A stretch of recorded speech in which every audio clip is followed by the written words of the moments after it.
Hey, hey, welcome back to the Living ABSD podcast. I'm your host, AB, short for ABSD. I use they, them pronouns.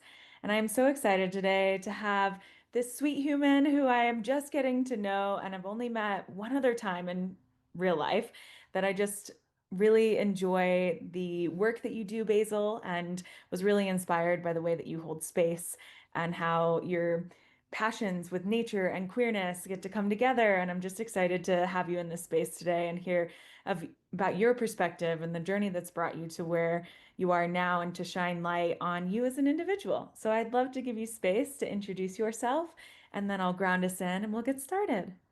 Mhm. Thanks. It's really nice to be chatting with you. I appreciate it. Hi, my name is Basil Binkley. I use he, him, or they, them pronouns, and I get to kind of wear a lot of hats. My focus is really creating safe spaces for queer folks in nature, and I care about it so much that I started a business about it called Growth Point.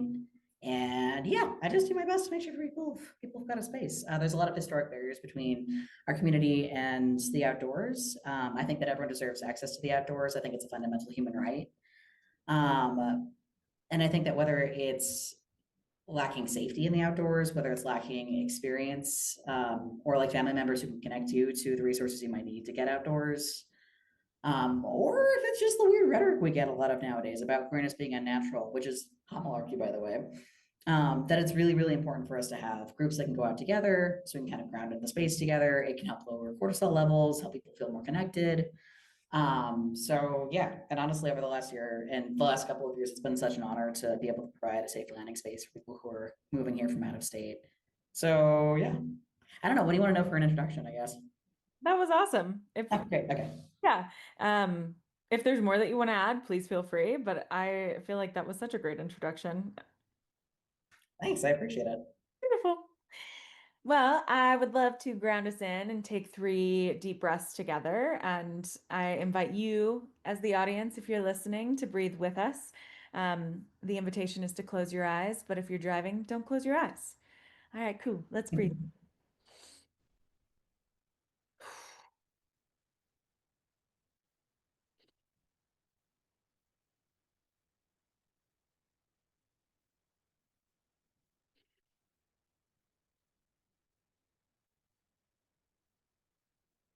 I call upon our divine spirit team and guides, invisible forces, and any beings that vibrate at divine love or higher that wish to enter into this podcast space with us today. And I set the intention for good energy and vibes, the curiosity to open through the topics that come up and the beauty that comes in new connection, as well as the connections that are already interconnected. I ask for fun and joy and just the peace to getting to be together and get to know each other further and get to offer this to all of those that find it at the right time in the right space. And so it is. Basil, I love to start this space with the same question every time. And I am curious, have there been any key turning points or breakthroughs for you on your journey of healing or just discovering who you are to get you to where you are now? Yeah, totally. I mean, like I've had so many of those. I think that one of there's a couple of goals I kind of tend to orient myself to over and over again. It's healing and leaving the world better than I found it. I think that in terms of leaving the world better than I found it, my dad used to be a Boy Scout back in the day, and I remember freaking out as like a 4 or 5 year old, and I was like, "Oh man, I'm just like taking all these resources right now. Like, what do I? How do I pay that back?" Like, my dad was like, "Oh, you can't. You just leave it better than you found it." And honestly, I've been kind of chasing that ever since. I think that sometimes it's been in kind of like a not the healthiest way, but I think more recently I've had other breakthroughs or other key turning points. Moments when I've connected with queer ancestors or the land that have kind of grounded me in terms of like thinking about it in terms of giving from a place of love and connection and community instead. I think that over the last year, I've gotten to learn about some really cool local queer ancestors, like Tim Fuller, for example. Ricky Weiser isn't necessarily considered queer, although I haven't had a chance to dig into her like personal letters or anything. But people who've just like shaped the landscape here on like a local government level that are just really, really cool. That show me that like, hey, these like moments of connection and community really make the difference. Those moments where people like the Denver Gay Rule, for example. I can tell the story if you want, but like it was just like a moment when a bunch of people came together to a city council meeting in Denver that changed the whole state practically overnight in terms of how safe it was for people to live here. We went from having all these like discriminatory laws to the next morning because people share their stories, it's shifting. And like, I don't know, I've certainly been shaped by people connecting with me and people taking the time to talk with me. And I've been absolutely shaped by the plants and animals I found along the way. I think one of my other favorite examples of a turning point, I got to follow around some botanists through the Colorado Natural Heritage Program. They're super cool. They're a quasi nonprofit organization. What they do is they track species that are really rare. They're either not widespread enough to end up on the endangered species list, or there's more complicated reasons why they haven't ended up on the endangered species list. But these people were so sweet. There were folks who were in the queer community there who were super supportive. We were on this one particular BioBlitz, which is kind of when you like count all the species you can in a specific area.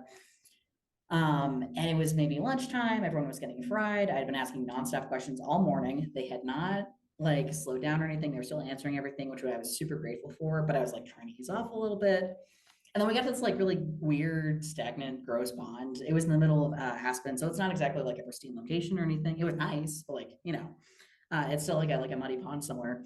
And so I like saw this plant in the water, and I was like, oh, it's a cool aquatic plant in a funky muddy puddle. I gotta ask what this is. And so I pulled it out, and they're like, Basil, you just found like a rare track species in the middle of this like relatively urban environment. It was Utricularia minora, or at least we thought it was initially. Turned out to be Utricularia major, but still super duper cool. I got a tattoo of that plant because of that moment, because it was just a really strong indicator to me that like the closer you look at this stuff, the cooler it is. And you can find these cool stories and these cool moments of connection practically anywhere.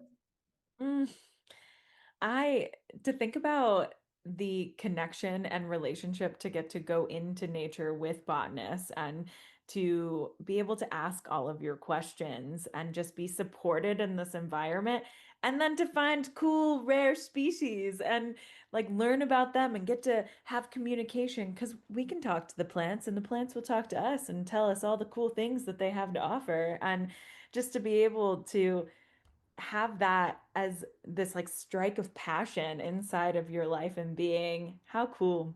I love the connotation of leave a place better than how you found it. I did Girl Scouts growing up, and so that was very much this rule that I got to integrate into my life. And it makes such a difference when we go into somewhere with that lens and wanting to be a reciprocal being of wherever we are. That's really cool. Thanks for sharing. It makes me think about relationships. Oh, and the other thing you talked about was queer ancestors. And I just, I have so many questions. And how beautiful to get to be in communication with the ancestors that are here. And it makes me think about relationships. And I'm curious of how your relationships with the queer ancestors have impacted you along the way and what guidance you've gotten to help you in, yeah, to help you. Yeah, totally. I'm okay. So I'll say it in a couple different ways. I've like always kind of thought about the natural world as family. I didn't always feel super duper comfortable or safe where I was growing up. So when I had moments of like needing a safe space, I would go on little walks and little like hikes and stuff. And I mean, like I'm from Wheat Ridge and Greeley, so it wasn't always necessarily like a hike or anything. Sometimes it was like an overgrown alleyway. But being able to see like dandelions going through concrete cracks, for example, and thinking about like, hey, if they can do it, I can do it, was really powerful and really cool. That's like how I got into nature and how I got into plants initially, was just looking at those places. I was kind of looking for um, things that would be healing or could feed me just in case someone found out about how I felt on the inside and wasn't supportive. And I was like 11. Like a good kid shouldn't be thinking like that. But I don't know. I've got a complicated relationship with it because I don't think that the narrative of this hardship made me stronger, or this trauma made me stronger is always super helpful. I will say that it's shaped who I am, and because of that, I'm grateful for who I am. I'm grateful that I can connect with people in this way because of it. Um, TLDR. I definitely see like the landscape as ancestor too. So dandelions, lemon balm, mint. I'm a big fan of. I'm learning herbs. I'm trying to get into herbalism. I'm kind of a baby in that still, but it's really cool. I love it. Um, so yeah, I don't know. That's been guidance and help. Just watching that resilience and watching how things grow and how they shape themselves as they need to. Growing houseplants has been kind of fun in terms of like, there's like a saying out there in terms of like, if a plant isn't blooming, you change the conditions it's in, not the plant, which is helpful. I think that's been helpful for sure. In terms of queer ancestors specifically, though, I think it's been such a source of comfort. I got to go see, oh God, what's that movie? It's people refer to it as Tu Wong Fu all the time. It's got a longer title. Now, to be clear, there's some rough edges on this movie. There's a ton of racial slurs. There's like SA. There's domestic violence. Like, go into it with a grain of salt if you're gonna watch it. But I don't know. Just watching a movie that was like made 30-ish years ago still holds such a, I don't know, kindness for the community, and see parts of the community that I know now or that I can feel now reflected then feels really powerful to me. I used to watch the Birdcage all the time growing up when I was feeling some kind of way. I don't know. I'm learning about, okay, one of my favorites is, I know I'm kind of rambling. I hope that's okay. So okay. Okay, cool. Dr. Alan Hart.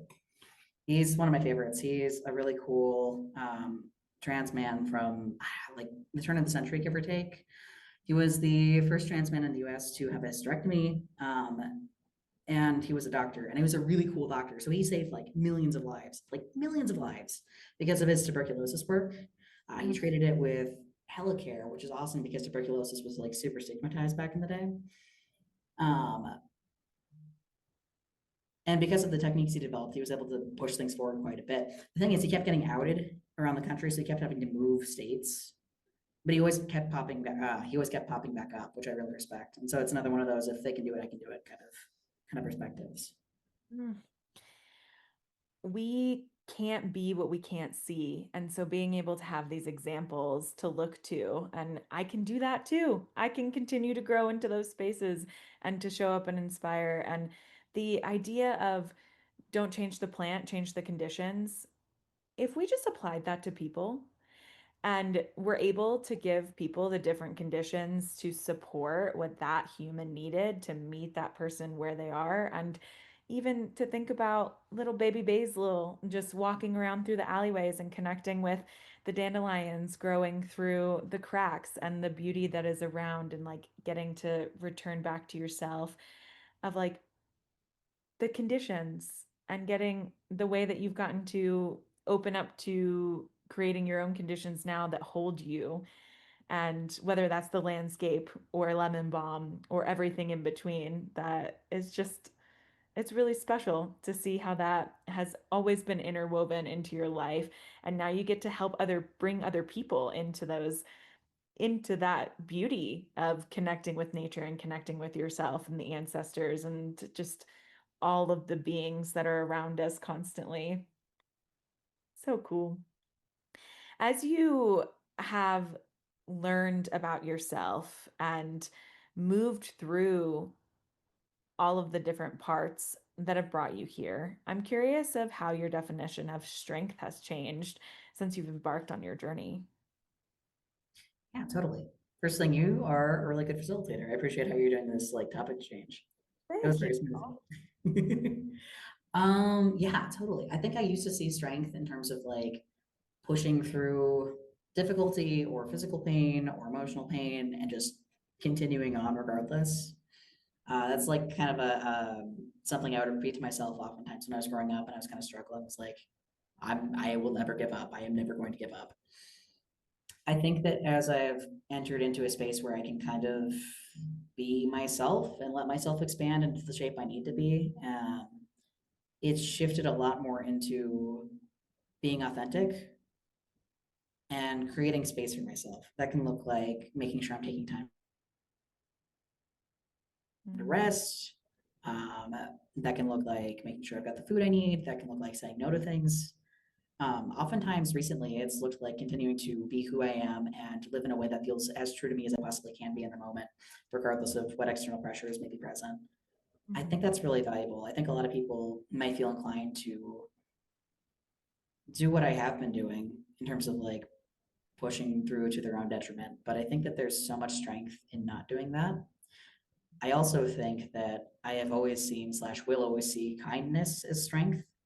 I think that kindness can look like a lot of things. I think it can look like being an empathetic ear and hearing people out. I think it can be seeing the good in people, even when it seems hard to find. I think we can talk about that in a lot of regards. I think we can talk about that in terms of diverse perspectives, as long as people aren't trying to harm or their viewpoints aren't that someone shouldn't exist, for example. And I think kindness can look like letting go of someone when it's time, you know? Because whether it's a romantic partner or a friendship or a professional connection, sometimes kindness is moving on. hmm. I also believe kindness to ourselves and is so strong too. And I feel like it ties into that authenticity piece that you were talking about, being able to offer that to us just as much as we offer it to other people, because we're our own home and creating a safe space for us to be in. I didn't know what authenticity was until really 3 years ago of actually getting to actively be me. And there is so much power and strength in that. And I really appreciate you shining light on that today, because that's all I want for all beings, is for people to get to show up in their authenticity and feel the strength that gets to come with that. As you've been learning what is Baisley and who is Baisley and how do I be Baisley? I'm saying Baisley. That's the wrong name. Basil. I am so sorry. Baisley. Find Basil and Binkley in one. Baisley. All right. Okay, let me try again. As, I'll take that over like Basil or Hazel anyway, so it's okay, there you okay. go. Let's see how many different ways I can mess up your name today. As you've been becoming Basil, oh my goodness, I almost just did it again. How awful. Um, I what was I gonna ask? Let me figure out my thoughts again. Um, the authenticity piece. Okay, I'm here. We're here. We're doing it. Great. This is gonna be a fun one. Okay, what parts of yourself have you gotten to reclaim along the way as you've learned of what makes you authentically you versus the parts that might have been masking before, as you gotten to fill out all of Basil? Yeah, there's so Got much. the There's so right name. many. Yeah, you did great. You took a landing. Yeah, totally. I think like I'm loud now. I think that so much of it was like, I don't know, existed as like a concept to people for so long, as in like, oh man, this is like the family clown, or like this is like the shy little kid in the corner or whatever. And I think that now I've kind of honed that a little bit. Like if I'm going to be a concept, I'm going to be a concept that I'm choosing. Because I think everyone's like, we're people. And oftentimes, if you don't know someone very well, they're like kind of a concept to you. So I've been kind of playing with that recently because I'm trying very hard to expand into my personhood, not just existing as a concept to myself all the time. A, B. We could talk about so many different angles of this. I mean, like we could talk about like gender identity, not just in terms of like, hey, I'm not. First of all, freshman year of college, hey, I'm non-binary. People ignored it for years. I got better pushing for it. Hey, I identify as trans mask. He, him pronouns feel good. Hey, I think that trans man itself, like just on its own, doesn't feel quite right anymore. And I've stopped just saying trans man to people too. I've started explaining like what trans mask non-binary means. It's a mouthful, but it's a mouthful that fits me. And masculinity looks so different on different people. Like that's something I do with like my drag performances all the time. I no shade whatsoever to people who do like the what is it like the boy band style of like drag king. Like you live your best life. I love that for you. It's never something I'm gonna do though, because I like exploring different kinds of masculinity. I think there's so many people who kind of struggle to see masculinity beyond like anger and horniness. And hey, guess what? Masked people also have a whole range of emotions that are worth exploring. So, like, allowing myself to do that, allowing myself to explore my femininity within the masculinity, like making space for that. I like bright colors and glitter and makeup, and that's not going to change. I'm going to wear my chunky earrings. Even if I get misgendered 500 times a day, I don't care. That's still part of who I am. So that I think I've allowed myself to explore my sexuality more, which is cool. I was terrified to explore that for years. But like I'm starting to like relax into it. I can like joke with my friends about it now. I can like more healthfully explain to my partner what I'm interested in. It's a whole journey. I love exploring it. And it's been kind of an honor to. So yeah, I don't know. Yeah, all that stuff. I feel the fun that is coming out in your tone and just in your being as you're talking about the exploration.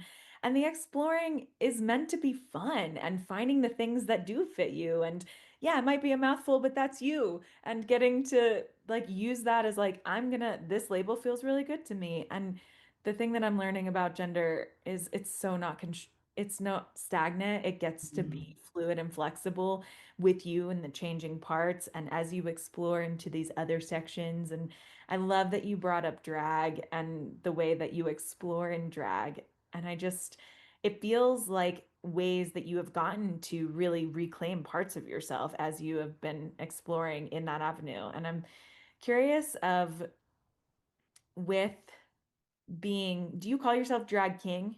Mhm. Cool. With I always gonna say that max effort's whatever I need him to be. Usually I say drag king, but he's flexible. Yeah, cool. I love I love that the flexibility that comes with it because whatever I'm feeling that day is how I'm going to show up. Absolutely. Yeah, that's amazing. Of getting to play with exploring, how has that impacted the understanding of yourself? Oh God, play is so important. I do play for so many things. I do play in terms of like helping myself with play with my neurodivergency, in terms of like, okay, so I need to be hydrated and I need to eat relatively healthy foods consistently. Now it's a game of how I can do that. Okay, so I want to do the oral stim thing where I'm like chewing on something, but eating like potato chips for until the bag is gone, probably not the best option. Okay, so let's do some harm reduction. Let's try carrots. Let's try this particular brand of corn chips because it's local and it's lower calorie, and now I've got that specific brand that I'm go to every single time. Or like, I don't know. Okay, we're struggling with hydration this week. How are we going to do this? All right, well, let's try a new flavor of tea. Okay, cool. Let's work smoothies into breakfast or whatever. Let's try a new fruit. Let's like make it novel so it's something that I can play with. And I kind of apply that to any difficulty. Like at work, if I'm struggling with something, I'm like, okay, well, I want to be able to do more of the out nature stuff, but I'm kind of struggling right now in terms of like having the space for it. All right, where can I work this in? Can I be thinking about activities while I'm on a hike? Can I be, I don't know, collaborating with someone different? How can I do business stuff? How can I be planning for a hike when I'm trying to do 500 other things at the same time? So it's just like a different approach to like, I mean, everything is a game if you think about it the right way. I used to have super bad like social anxiety. I don't think I necessarily always see socializing as a game because like the genuine connections there, that's something that's extremely important to my work and my personal life. I really, really, really strongly value community and taking good care of my friends and my partners. I think that's incredibly valuable. And also, like with new people, I'm like, oh man, how fast can I get to like the cool stuff about you? Because I bet you don't even see the cool stuff about you. And half the time it's like, you're like, oh yeah, whatever. I did this like ultra marathon 10 years ago when I was like 12, but like it's no big deal. Or like, oh yeah, I grow this like rare begonia or whatever, but it's chill. I'm like, no, tell me about it. That's cool. I want to hear about it. You're neat. I like you. Oh, the the aspect of getting to even below the surface through play is something that I'm gonna play with. And Let's also with go. difficulty too, because as you were talking about like food and nutrition, that's like the first thing to go when my life gets busy. And so making it fun and playful, it feels so much more accessible. And I really appreciate the invitation to that. So thank you. I'm really gonna take that with me from this Can I conversation. share one more example of like a funky different? Okay, so I help with these bias and microaggression trainings. And I've got to find a way to balance like where my masking is because like high key, my favorite part is talking about white supremacy, which like half the people who are in the trainings are like, oh God, this is so scary. Or they just like kind of shut down when we hit that part. I'm like, no, we got to talk about like how this hurts all of us and how we can grow through it. Because like my absolute favorite game to play in these trainings is professionalism whack-a-mole. Um, because we Yes. talk about stuff like, hey, okay, so every single culture out there's got formal wear, right? So why is the formal wear that we're choosing the default setting? Or like, hey, why does the quality of someone's clothes indicate their merit or their worth as a human being or their productivity as a human being? Or like, hey, tattoos and piercings and different haircuts and textured hair and colored hair all have cultural indications that are really important for a lot of different people. So why do we do this? You know? I don't know. It's a fun game for me to play. And oftentimes I can get people excited enough that they stop being afraid to talk about it and they start leaning into, hey, you're right. This is a system that's designed by people, that's maintained by people. We can just change it to suit ourselves. Like, for example, there's like these like gas masks that people have to wear sometimes if they're like fighting fires or if they're like more of an industrial setting. And sometimes people will shut down and they're like, oh, it's like a safety thing. Like we have to shave beards for this. Okay, so like in Islamic culture, it's really important to have your beard long or like not to shave it. I believe it's the same thing for like Orthodox Judaism. My question is, hey, remake the masks. Can we make a mask where you don't have to shave your beard? I don't know. Why not? What a concept. Just Yeah, growing a little bit outside of the box that currently exists. yeah. The thing about norms that I always say is that norms were once unnormal and then we just created them to be normal, that we Mhm. can make anything normal by just creating the box a little bit bigger or removing the box altogether. I love the idea of just let's make a mask that can accommodate someone's beard so that we are giving them the cultural space to identify and to get to be freely themselves. Wow, cool. I love and like the idea of fear, especially around white supremacy, it makes a lot of sense. And to turn that into a game, it's a game I would play. Sounds fun. I, with fear is right now, I feel like fear is such a heavy thing on people's hearts. And I'm curious of what your relationship looks like with fear. Ooh, good question. It looks different in different contexts for sure. Hmm.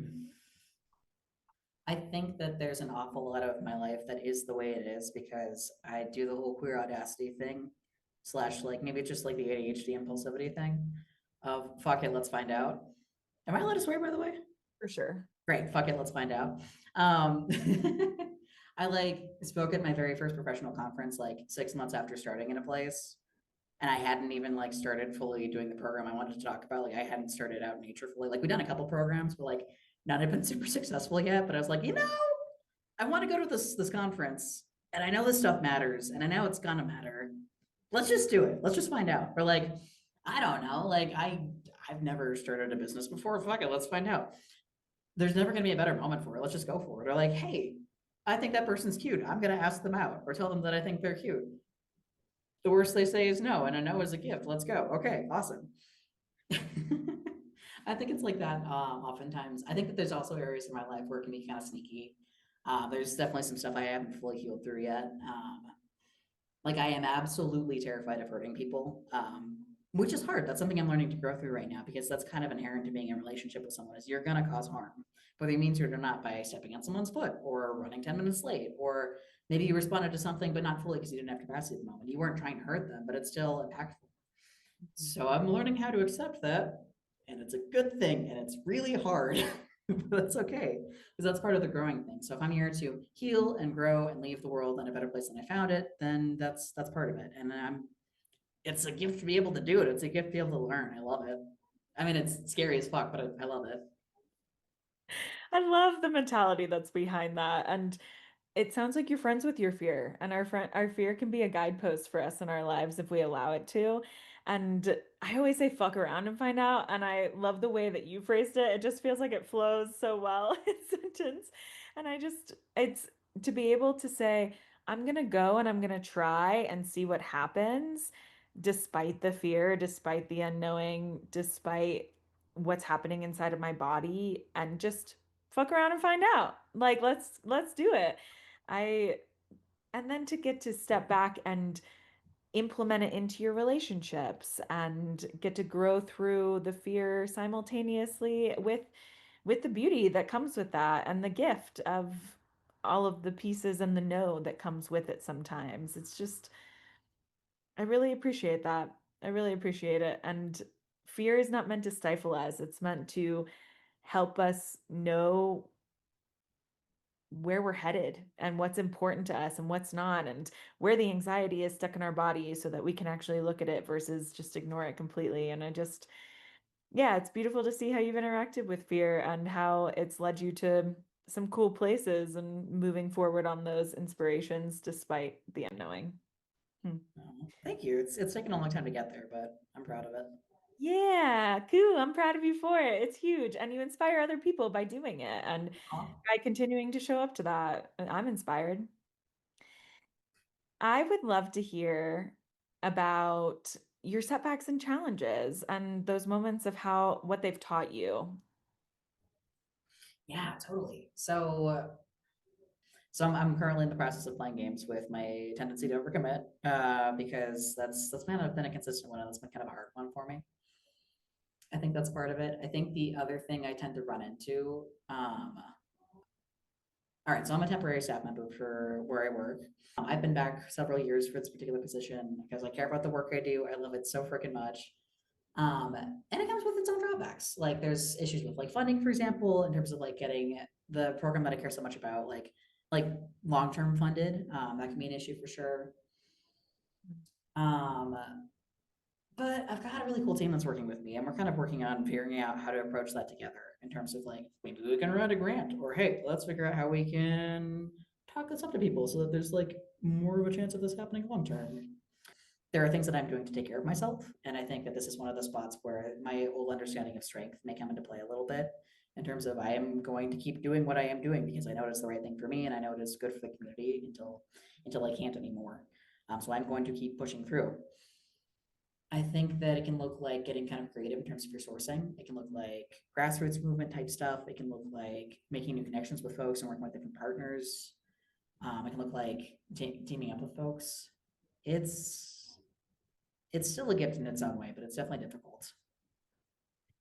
In a world where we're being told that DEI doesn't matter, I think it's ever more important that you're showing up in the way that you're feeling called to and continuing to do this work despite the noise that's happening outside and the challenges that come with it. And every time that you get to step up to those challenges and find new ways around them or through them, it's impacting the whole even more because you're not giving up. And it's cool to witness because there is so much valuable work in the world that is being shut down because of the systems in hand and saying, no, I'm going to make something great, even if it doesn't align with that, with the greater noise that's happening. And yeah, I applaud you for that. And I applaud you for working through the setbacks and for continuing to find new and innovative ways to learn through it because what you're doing is really important and it impacts and has ripples that you will never know or never see. And even the ripples that you do get to see, it's they're huge. They're huge. And I feel it even within myself, like in my body right now. And I just am grateful for you continuing to show up to it despite it all. Thank you. I appreciate it. I feel like so much of what's being done right now is to encourage queer people and trans people specifically out of public life. And so in response, I keep getting louder. I'm not going anywhere. I'm able to do that for a couple of reasons. I got a wonderful support network. I am privileged to live in Colorado, where it's safer for queer and trans folks than it is in a lot of places. But I know that there's power to me being out there, and I know that there's power to me being visible. I mean, I deal with enough misgenderings on the daily because of the work I do in the public that like I've got a pretty thick skin for this stuff. So if I am able to educate someone because I generally have the spoons for that, then I'm more than happy to. And if I'm able to make someone else feel safe because I am visibly queer or trans in a public space and they identify that way, then that is an honor. That is a gift that is worth everything to me. Mhm. Special to hear you say that and to just hear it amplifying off of you. As you've been doing this work, how has your worldview shifted, especially in the worlds and the rooms that you enter into? I am curious of Um, I don't know why I do this. Sometimes I try to make the question more than it needs to be. How has your worldview shifted? Yeah, totally. It shifted a lot. I mean, like, in a lot of different ways. There's stuff that I've intentionally leaned into because I knew it'd be a growth point for me. So I identify as white. I had the privilege of growing up with a lot of Latina friends. But because I went to college in Fort Collins, which is like primarily white, I was really nervous about accidentally saying the wrong thing in terms of talking about justice and racial equity. So I've kind of leaned into those spaces because I know that it's important for me to be able to ground in that. I think that I have the privilege of working with so many people who are both BIPOC and queer who express this frustration around feeling like we have to choose one identity or the other.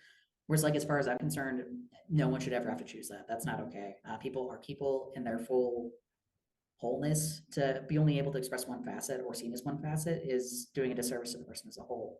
So being able to create spaces like that as much as I can as a white person is absolutely an honor. I'll say that I have learned that my perspectives are valuable, my understanding of the world is valuable, my experiences are valuable, and my voice is worth listening to. That's when I did that first public speaking like engagement. It was at this conference. It was magic because I was able to tell my story vulnerably and honestly for maybe the first time ever. And people engaged, they laughed, they cried. It was so freaking cool. And it mattered. People remembered it. I'm still getting people coming up to me about that years later. And it means a lot. That's not something I was historically encouraged to do. I wasn't encouraged to take up space. But I'm taking that space now because it helps me and it helps the people around me. And if I can do that kind of role modeling, then I'm happy to. I'll say the other thing. Oh no, other thing. That was good. Oh God, just like how freaking common it is for queer and trans people to exist in people and also in nature. I didn't know about that. I wasn't sure what I was doing when I first started. I was like, this feels intuitively right to me. I feel like I'm intuitively connecting with nature on this level. I'm intuitively connecting like this, but I didn't have any statistics to back it up. Like I'd heard about like the penguins, for example, but I hadn't, or like seahorses or like clownfish, but I didn't know about anything in Colorado. I didn't know anything about local. I didn't know how widespread that was. It's so common. It is so common. It is practically the default setting whether we talk about the communal networking of trees through like a Rise Underground and that kind of community effort instead of the competition that we're kind of taught about, or if we're talking about what seems to be, and I want to see a meta-analysis before I say this with my whole chest, but like intuitively it kind of checks out, about bisexuality being kind of the default setting for a lot of species, bison and red foxes and like doodlebugs and like there's so many other examples out there that it's so important to see. And I think that like giving voice to that and telling those stories makes a huge impact because they're out there, they exist, and they deserve to be represented too, of their own merit. And also people knowing that they're out there can be such a huge source of comfort. I know that that's a big part of like why I'm here is because I was able to connect with nature like that intuitively. I knew that I was safe there. I knew that they would always be there for me regardless of what happened with like the other humans in my life. Is that the plants would be there, the birds and the animals would be there. I just kind of needed to lean into it. And doing this work has really given me the space to kind of engage in that work. And if I can show people, especially people that are moving here for a sense of safety or people who never had that sense of safety, who have lived here, like that the mountains are going to hold them like they hold me, that's everything. Mm, I love being held by the mountains. It's so sweet. And I'm so grateful for you for taking up space and continuing to show up to that call and listen to where the intuitive guidance is bringing you. We are coming to the end of our time together, and I wanted to um, close out our space with one final question before giving you an opportunity to share how people can find you if you want people to find you after this. But to close out with our last question, I would love to hear of what wisdom or insight do you carry now that you didn't before? I am not alone.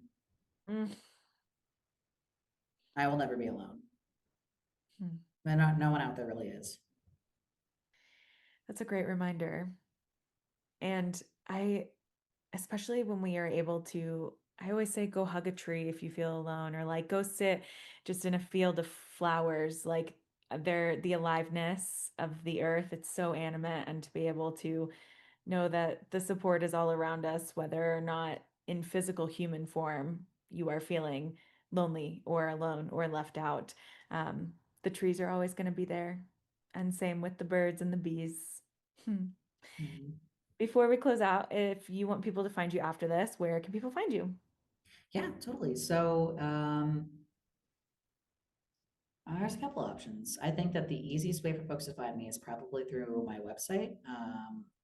It's Growth Point. I can send a link to you if you'd like. I think that if you keep an eye out for queer nature programs, look for my name. There's not a zero chance I'm involved. Not always, but non-zero. Um, Feel free to reach out on like LinkedIn or Instagram. I'm at like raccoon prints and at raccoon underslash prints or underscore prints on Instagram if you want to come say hey. Um, I'm not used to doing this part. I haven't done this part before. I'll include all of this in the show notes so people can click and find you easily. And if there's anything you think of after, you're welcome to send it to me and I can add it too. Okay, I appreciate it. Yeah, cool. Before we complete and say goodbye, is there anything else you'd like to add to the space before we close out? I love that you're doing this.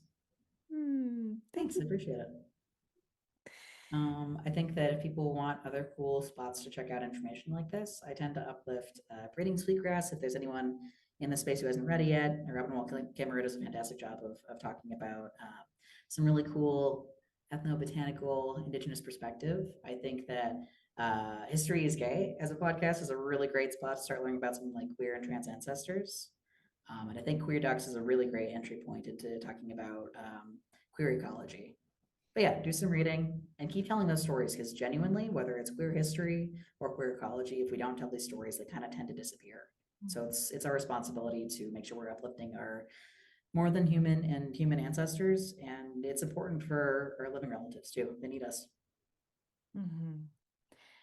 Oh, what a beautiful note to end on. And Basil, I just want to say how much of an honor and a privilege it was to have you in this space. When I met you, I was like, cool human, doing cool shit. I want to know more about him. And it's been really just a privilege to get to hear more about you and your story and all of the beautiful things you're doing in the world. And again, with the ripples, they're so huge. And as you continue to show up, you inspire people to do that as well. And I've just really loved getting to shine a light on your story. With that, to all of you listening out there, I'm an I love you person. Does it feel okay if I tell you I love you, Basil? Mhm. I love you, Basil. And I to love all of you you out too. there, thanks. To all of you out there, I love you and go out, love loudly, be your biggest and most authentic self. Just as Basil brought into this space today, I so appreciated feeling your authenticity. And I hope all of you out there can feel it too and be encouraged to show up a little bit more of you today, to take up space, and to be the wildest you. With that, till next time, bye.